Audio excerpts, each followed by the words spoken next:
Bismillahirrahmanirrahim. Assalamualaikum warahmatullahi wabarakatuh. So, hari ini kita nak masuk kepada chapter number 1, which is functions. Actually, dia terbahagi kepada 3. 1.1 adalah function. 1.2 is composite. Composite function, which is composite tu sebenarnya adalah dia lebih daripada satu function. Nanti dia akan gabungkan. Kita akan tengok. Dan the last part is inverse. Kita akan belajar go through. Tapi hari ini cikgu nak fokus kepada 1.1. Dan sebenarnya tak habis pun 1.1. Cikgu nak cuba bagi kamu faham lah beberapa perkara berkaitan dengan function. Sebab AdMaths adalah sesuatu yang baru bagi kamu. So cikgu kena terangkan bagi kamu faham. Supaya kamu cinta, kamu sayang dan kamu akan suka AdMaths. Okay? Okay, tanpa membuang masa, first yang cikgu nak terang dekat kamu, function. Function ni sebenarnya actually dia sama macam biasa kita tengok for the PT3 kita selalu jumpa macam ni, y 3x tambah 1. Betul, ini kita panggil equation. Tapi when come to the function, dia tukar, y ni akan tukar jadi fx. Sebab apa? Dia akan represent function. Sebenarnya dia sama je, similar je sebenarnya. Cuma dari segi beberapa perkara dia ada lain sikit. Tapi cikgu suka bercakap. Contohlah, kamu lukis yang atas ni y kan? Kamu tulis y, sini x. Betul. So, ini kalilah function. Kamu akan tukar. Kamu tak akan jumpa dah y. Kamu akan jumpa fx. X. Itu yang kamu kena faham. Cikgu nak terang lagi detail, dia akan makan masa yang panjang untuk kita detailkan dia. Tapi yang kamu perlu tahu, cikgu cuma nak bagi tahu apa yang kamu perlu tahu je. Ingat y ni sama macam fx. Boleh faham? Kamu anggap dia sama sahaja. Boleh kita padam dulu? Itu yang pertama. Okey, dari segi function notation. Cikgu tulis ni notation. Tolong ambil nota notation. Biasa dia akan tulis macam ni. Tapi cikgu pun tak berapa minat dan suka tengok, tak berapa minat dan tak suka tengok bentuk macam ni.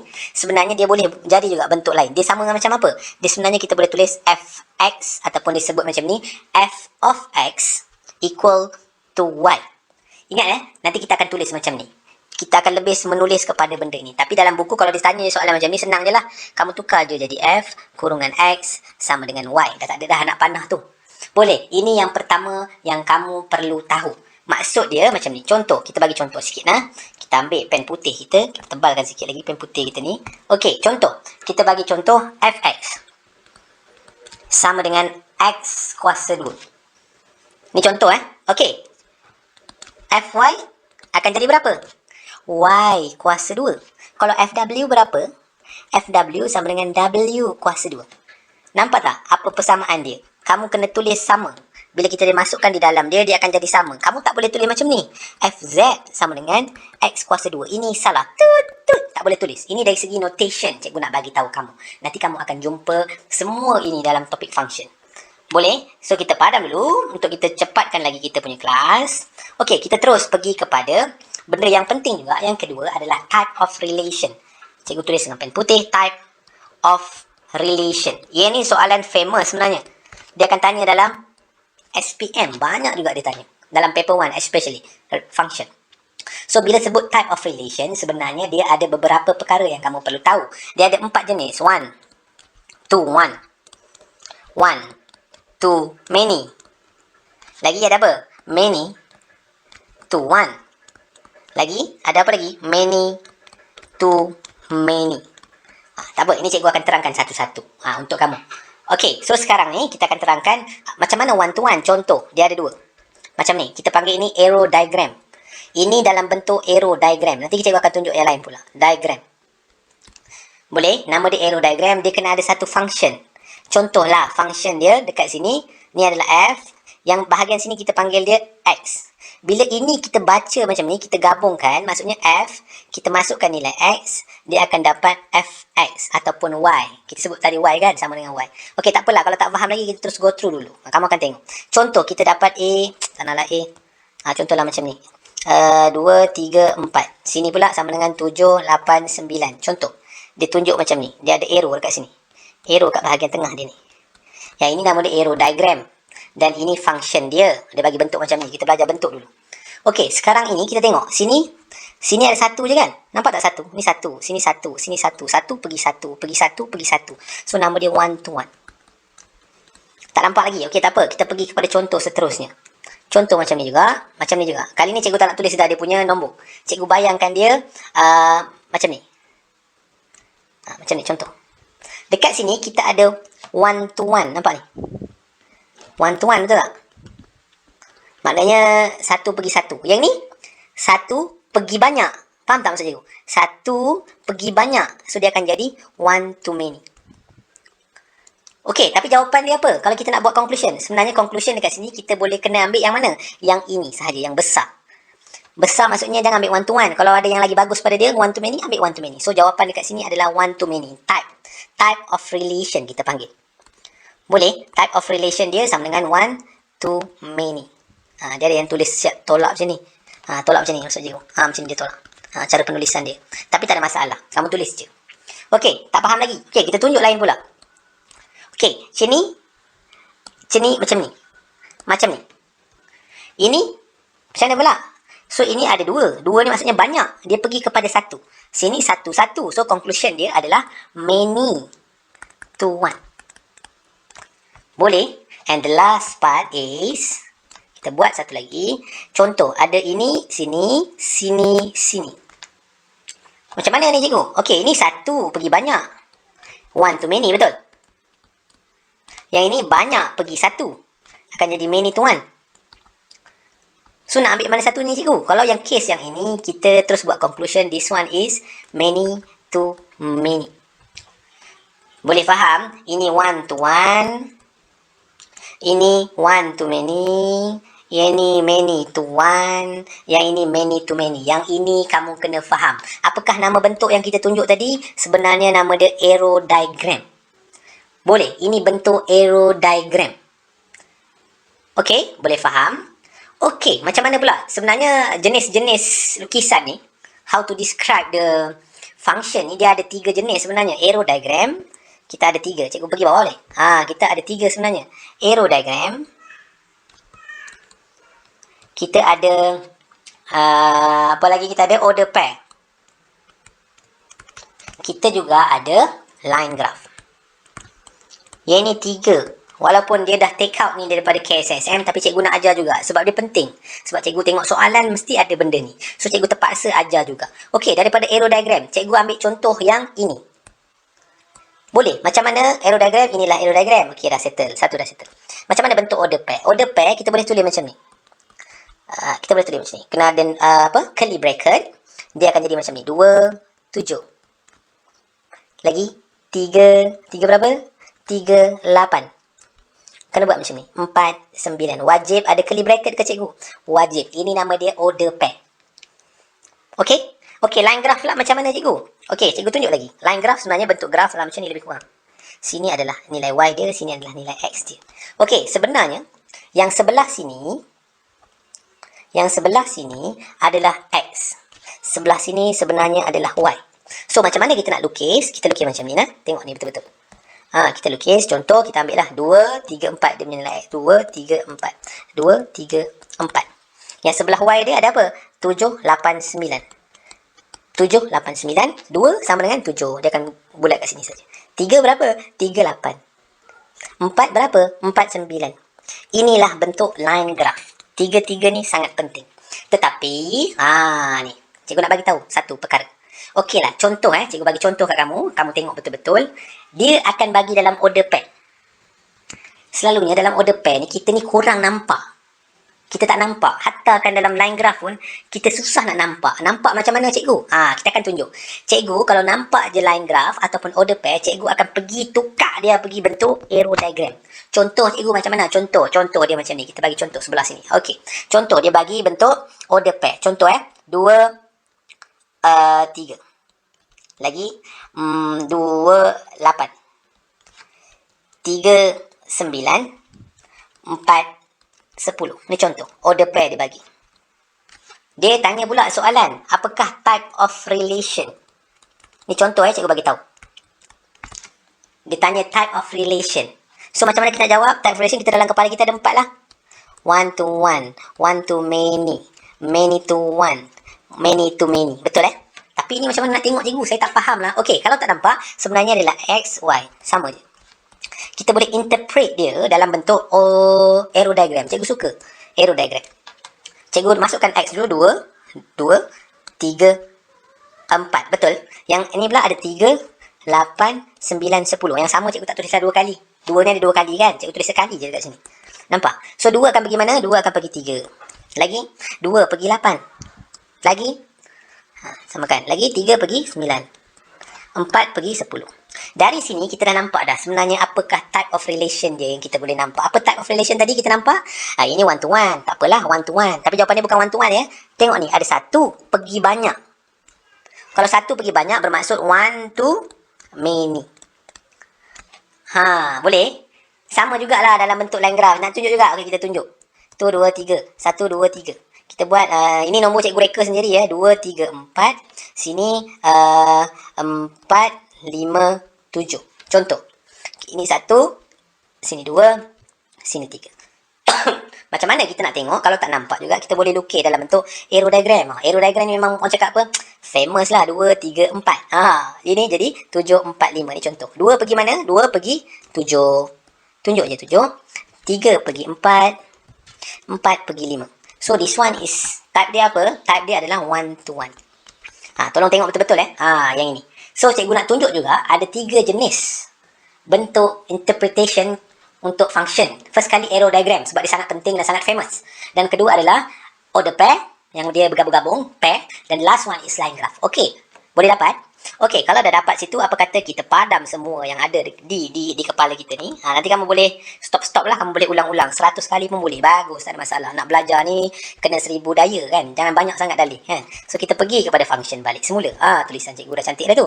Okey, sekarang ni kita pergi kepada cikgu nak bagi tahu kamu one to one, one to many. Tadi cikgu salin balik semula. Lagi kita ada many to one. Kita ada many to many. Boleh? Okey, yang ni daripada 4 ini, yang mana satukah function? Cikgu tulis sini ya, function. Dia akan tanya soalan. Adakah one to one itu function? Adakah one to many itu function? Adakah many to one itu function? Adakah many to one itu function? Itu soalan dia tanya nanti. Dia akan tanya nanti. So, cikgu akan tandakan yang mana function. Function cuma one to one dengan many to one. Ini bukan function. Okey, nanti cikgu tunjukkan kenapa. Kita boleh tunjukkan dalam bentuk graf. Okey, satu lagi. Yang mana satu ada have inverse? Ni terus masuk inverse ni. Antara 4 ni, yang mana ada inverse? Sebenarnya jawapan dia adalah satu sahaja. Yang ada inverse cuma one to one. Ini tolong ingat, sampai tingkatan 5 cikgu ajar sekarang. Ramai lagi student yang tak nampak. So, tolong take note, benda ni sangat penting. Boleh? Boleh ya? Okey, sekarang ni kita nak further sikit. Nak tentukan dia function atau tak. Okey, kita pergi kepada soalan sebelah tadi. Soalan cikgu pula. Adakah ini function? Adakah ini function? Adakah dia function? One to many? One to many? No. It is not function. Boleh? Yang ini pula one to one. Adakah dia function? Ya, dia function. Yes. And dia ada juga inverse. Ingat. Ini soalan cikgu. Cikgu buat sendiri saja. So, harap kamu boleh faham yang itu. Okey, sekarang ni pula. Kita nak masuk pergi tengok macam mana nak tengok dia function ke tak. Okey, boleh ikut cikgu. Dalam bentuk graf lah. Kita nak tentukan sama ada dia function atau tak. Boleh? Kita nak tengok macam mana kita buat. Okey, sekarang contoh. Cikgu ada satu bentuk function. Function dia macam gini. Contoh ni contoh. Contoh. Contoh jangan marah. Contoh. Kita bagi 3 contoh. Bagi kamu nampak. Contoh. Contoh. Contoh. Contoh. Contoh. Contoh. Ni yang kedua. Ini 1. Ini 2. Ini 3. Contoh. 3 pula yang macam mana ni cikgu? Sekejap. Cikgu fikir kejap. Okey, contoh macam ni. Macam mana dalam bentuk graf ni kita nak tahu dia function ke tak? Okey, kita ada satu method. Method ni vertical line test nama dia. Kita nak tentukan dia sama ada dia function ataupun tidak. Selain daripada dia bagi ini, kita boleh tahu terus. Ataupun dia bagi bentuk graf. Macam mana kita nak tahu? Kita boleh ambil satu vertical. Vertical ni bukan mana tahu, ini horizontal. So, kita ambil vertical. Okey, kita ambil vertical satu. Cuba kamu lalu kat sini. Kalau ada 2 sentuhan, 2 sentuhan terus. Apa? Kita belajar yang bukan teknik maths dulu. Kalau ada 2 sentuhan dekat sini kan nampak? Kita tarik kan ni. Kalau dia ada 2 sentuhan lagi. So, kalau kita guna vertical line test, kita ada 2 sentuhan bermaksud dia not function. Boleh? Kalau sini, letak kat sini, 1 sentuhan.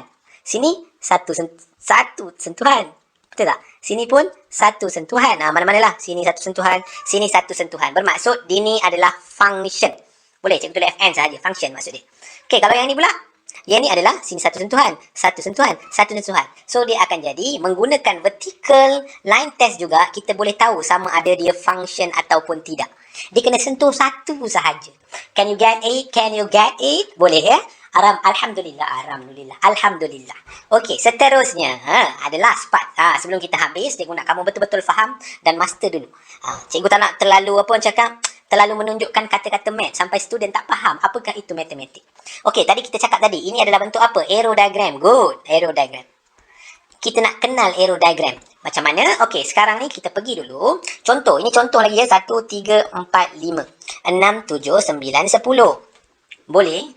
Dia pergi sini, dia pergi sini, dia pergi sini. Dan 6 pergi sini. 6 pergi kepada 11. 10 ni tak ada kawan siapa-siapa. Okey, first sekali, bahagian sini dia akan tanya domain. Cikgu akan tunjuk domain. Sebelah domain. X adalah domain. Yang ini pula nama dia apa? Y ni kita boleh cakap dia adalah codomain. Kan? Codomain. Yang ini pula nama dia apa? Dia sebenarnya object. Dan sebelah sini adalah image. Boleh? Dan sebelah sini juga kita panggil dia range. Panggil range macam mana cikgu? Saya tak faham apa yang cikgu cuba sampaikan. Okey, kita padam ni perkataan arrow diagram ni sebab dalam kepala kita ada banyak arrow, banyak persoalan. Okey, contoh soalan dia tanya daripada function di sini, daripada function ini, this function, from this function, determine A domain, B codomain, boleh? C adalah object, D adalah image, E adalah range. Macam mana nak jawab ni kan kalau tak tahu? Sebab itulah kena hafal ini yang cikgu cakap tadi. Okey, domain. Macam mana? Domain ni kamu boleh ambil semua yang berada di dalam ini. Semua. 1, 3, 4, 5. Semua. Betul ke macam tu? Salah. Kena ada wajib ada curly bracket. Okey, codomain pula apa cikgu? Ambil semua di dalam Y.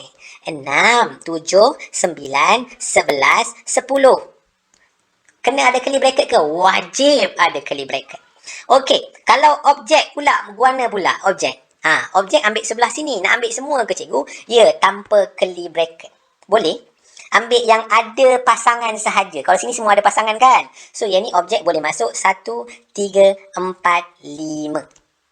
Image pula ambil berapa cikgu? Yang objek ni tak payah curly bracket ya sebab dia objek, tak perlu curly bracket. So yang ni pula jawapan dia adalah 6, 7, 9, 11. Kenapa tak ambil 10 cikgu? 10 tak payah ambil sebab dia tak ada kawan. Boleh? Dan range pula dekat sini, jawapan dia berapa? Range pula kena hati-hati. Dia sama je macam image. Sama je macam image. Apa beza dia? Range kena ada curly bracket. Boleh faham tak yang itu? Boleh ke tidak? So, cikgu harap mungkin ada satu lagi kot cikgu nak tunjuk dalam bentuk graf. Boleh? Kita tunjuk satu je lagi dalam bentuk graf.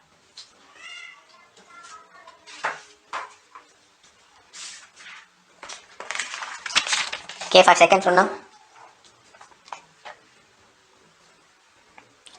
Okey, kita pergi dalam bentuk graf. Ini dah okey kan? Cikgu pergi bawah sikit je. Sikit je. Okey. Sekarang ni lah contoh. Dia dah bagi satu graf macam ni. Fx. Dia tanya, sini dia bagi 6. Cikgu lukis dulu kejap. Ini 2. Sini 3, negatif 3. Sini dia punya titik. Sini 1. Lepas tu kita sambungkan sahaja. 13 kat sini. 13 dekat 6. Macam ni. Cikgu sambungkan. Ni cikgu sambungkannya. Tak cantik, maafkan cikgu. Okey, contoh soalan dia sekarang. Domain. Ini tadi dalam bentuk yang senang. Sekarang ni dalam bentuk yang bentuk graf. Bentuk graf ni pun banyak juga student yang masih lagi tak nampak. So, kita tunjuk dulu satu contoh bentuk graf supaya kamu boleh nampak. Image, IMAGE. Okey, satu lagi julat. Range. Okey, domain dia berapa? Dekat sini, dia lain sikit. Kalau sebab dalam bentuk graf. Tadi domain kita tengok apa? X kan? Betul tak? Domain X, kita tengok X. X kita daripada 0 sampai 6. Kena ada curly bracket ke? Kena ada. Ni jawapan dia. Kalau kau domain pula, tengok X. Semua kan? Semua kat Y. Y, ini adalah Y juga. Cikgu cakap tadi sama kan? So, kita ambil saja Fx. Fx ni adalah Y sebenarnya. So, cikgu buat sama macam ni. Cikgu masukkan daripada negatif 3. Dia daripada bawah ni. Bawah sini sampai atas ini. So, akan jadi negatif 3 sampai Sampai berapa? Sampai 13. Tu maksud dia, sampai 13. Kena ada curly bracket. Objek pula macam mana? Objek ni dia yang ada kaitan sahaja. So, yang ini ada kaitan dia. So, jawapan dia akan jadi macam ni. Dia tak ada curly bracket dah sekarang. Dia sama kan? Macam sama. Macam ni. Nampak ni? Yang ni confirm lah pair dia yang ni. So, jawapan dia adalah daripada negatif 3. Fx. Fx ni adalah y. So, 13. Macam tu. Cuma dia tak ada curly bracket sahaja. Range pula daripada mana? Range pula dia daripada range daripada bawah sampai atas. So, dia akan jadi negatif 3. Fx. Betul, fx lagi apa? Fx, sini tunjuk sini juga. So, dia kena sampai 13. Syarat dia kena ada kodomit. Dia punya curly bracket. Okey, rasanya itu dulu. Sebelum ni, lepas ni kita akan sambung dengan modulus. Tak apa, kamu masterkan yang bahagian ni. Nanti cikgu bagi soalan dan kamu cuba-cuba buat. Kalau ada masalah, terus ke bahagian komen. Nanti cikgu akan tolong explain apa yang tak betul dan apa yang perlu kamu tahu. Okey, ingat objek dengan image tak ada pun dia punya curly bracket. Okey? Okey, Assalamualaikum warahmatullahi wabarakatuh.